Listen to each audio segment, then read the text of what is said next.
Hey, what's going on, guys? So, I wanted to talk today about how many vehicles I went through and why I went through them and why I sold them. So, first things first, we're going to talk about my Honda Civic Coupe that I had back when I was in high school. It was a manual. It was the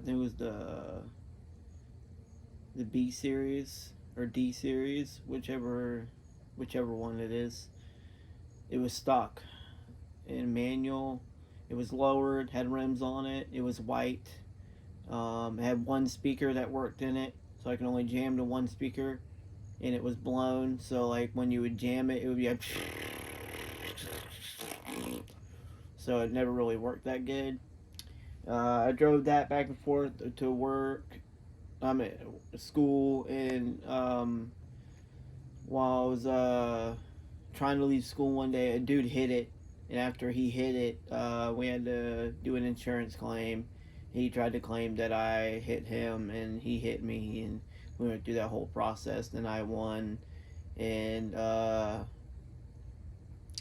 ended up keeping the car for my sister, and my parents bought me a Jeep Grand Cherokee Laredo, and I'd go outside and I cranked the car up for her, and I didn't move it, and after a while, the car stopped going into gear, so we had to end up selling it, and my sister got the money for it.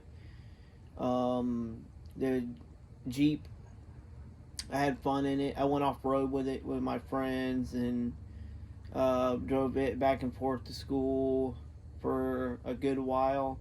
Cut the pipe off and straight piped it. Drove it down the street a few times. Then drove it, here and there. And after a while, I brought it back to Jacksonville and then got it all the way back here. And when I finally got here, which is a long way away from Jacksonville, and when I finally got here, the Jeep started having problems. I ended up having to sell it, and then the guy I sold it to actually ended up fixing it because he had a mechanic that would fix it for the cheap, and he said it was the head gasket. So every time I was cranking it up, it would run, and I would floor it and go down the street, and as soon as I let off the gas, it would just shut off. That's it. That's all it would do. So like everywhere I was going, I was flooring it everywhere. I didn't want to tell nobody what was wrong with it. They thought I was just driving fast, but it was broke. Um, and that was when I got the blue Ford F-150 that was manual, and that truck was a blast, dude. I had that truck for 2 years. It was a V6. It had a step side bed on it.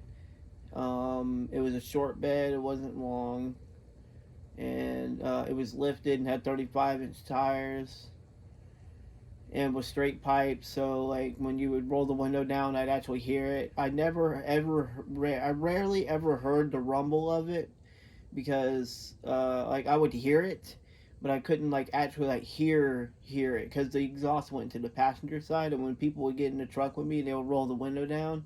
I would actually hear it, and I'd be like, "Wow, hey, I can actually hear my truck today." And next thing was another Ford F-150. It was white, and it came with 22s. It was stock. The other truck was stock. This one was automatic, and I was driving that one around for a while, and was having some fun with it, driving it back and forth to work. This is when I was actually working, and the truck decided the rear end wanted to go out in it, so I was going through a turn, and it was going bam, bam, bam, bam every time I take a turn. And the dude I sold it to pulled a trailer with it all the way here to grab another truck from my yard, which was another F-150 in '85. He got out of the yard down the street, and the truck's differential just completely just split and just broke.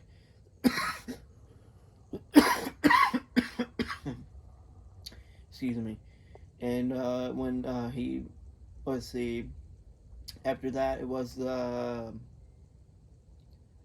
S10, and the S10 got me back and forth to work, and S10 was stock. It had the Vortec in it, and it was straight piped too. You could barely hear yourself when you're in it. Um, that one did not break down. I ended up just upgrading to what I have now. And no, wait, no, I had an Integra, an Acura Integra then. Um, and I was driving that around back and forth, and it overheated on me because I left the cap off halfway through the Jacksonville to where I was driving to, and it almost overheated on me completely. And I finally got someone to help me, and I got water in it, got it back to where I needed to go, drove it back and forth to work for a couple more months, and then it ended up having something cracked under it. So I ended up having to sell it for $300, which it still ran and shifted. It just was shifting harder after that. So, and that's when I finally got my upgrade to here now. My upgrade was the best upgrade that I've ever had before in my life. Um, it runs and drives well. It's a Hyundai Tiburon, and I never have any problems with it. Um, it's a manual. It has a 2.7 liter V6, and I gotta say it's one of the best cars that I've ever driven before in my life. It's newer looking on the inside. It runs well, drives smooth. Nothing's wrong with it. Does good, gets me back and forth. Well, that's all I want to talk about today, guys, was just how many vehicles that I own and how many times that a lot of them has broken down on me. All right, I'll see you guys later. Peace.